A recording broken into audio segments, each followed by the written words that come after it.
The paradoxical thing is this. We elevate our own skin to the ontological level and decide it is where we stop and the world begins. But this same skin is the membrane that actually connects us to our environment. All multicellular forms of life, this includes you and me, are what biologists call recursive organizational systems. These are systems that exist in a two-way balance with their environment, separated only by a thin membrane of some sort. On one side of the membrane, there is a process of self-organization occurring, and from the other side of the membrane, this self-organizing process gathers what it needs to maintain and repair itself, and it expels back through the membrane whatever waste products and toxin it produces into its environment. The membrane has a single distinct purpose. It allows the organism to communicate with its environment while maintaining its distinct organizational structure against random influences from outside the membrane. When looking around us in the world at all these different life forms and at ourselves, we tend to focus on the membrane and what's going on inside the membrane. So we elevate the edges and bestow ontological status on what's inside the edges, ignoring the environment outside the membrane that is equally a part of each moment of organism. As humans, most of what arises into each moment of our being is coming from outside the membrane. Who we are is linguistic, cultural, biological, psychological, emotional, ecological, professional, generational, and so on.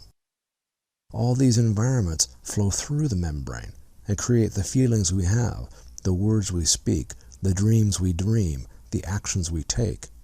In short, the being that we are. None of these originate within the membrane, inside a theoretical, isolated self. Each moment of our being is structurally open to the world. We are always in some situation, and that situation is always world. Every moment of me is a moment of world. World flows through us and is the raw material for all of our moments. Each moment we exist is a moment of world. Each perception we have is a perception of something, and that something is world. This is, for each of us, what our actual phenomenal experience of being is. But because we think we exist in Cartesian space, we define our being by Cartesian rules. We elevate our membrane from the biologic level to the ontological level, and localize our being inside our skin. Everything else is the world. Our environment that lays just beyond our membrane is not part of our being. It gets transformed into a separate, solid world, an extended theme park that we are moving through. This definition of ourselves as being isolated within our skins creates the entire psychology that drives our lives. Every day, we go out into this theme park and try to get all these things that we feel are not a part of who we are. This would be fine. All recursive organisms get what they need from across the membrane.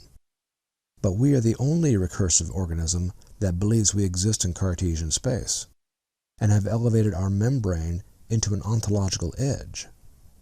In doing this, we create a self that is separate from the world we are in. Consequently, everything we need from outside our membrane ends up being on the other side of an ontological gap. Our lifelong attempts to cross this gap generate the psychological self we think we are, and leave us convinced that our environment is solid and external, as opposed to being integral to who we are. The fact is this: you are not isolated from your environment. What lies outside the membrane and inside the membrane are both integral to the fact of your being. If you take away your culture, your family, everything you've ever touched, oxygen, sun, wind, and water, there is no you. But you are pretending that this isn't true. You are continuing to believe that there is an independent, isolated being located inside your two-legged volume, and all these other things are just separate objects, also located in Cartesian space. Ontologically speaking, you are being deeply untruthful with yourself about what your own being involves. You can continue to do this, and continue to generate the psychological experience that you are currently having, this isolated self that moves through the world. It's what everyone else is doing. It's the default software. Or you can say goodbye to your point in space and step into what you really are.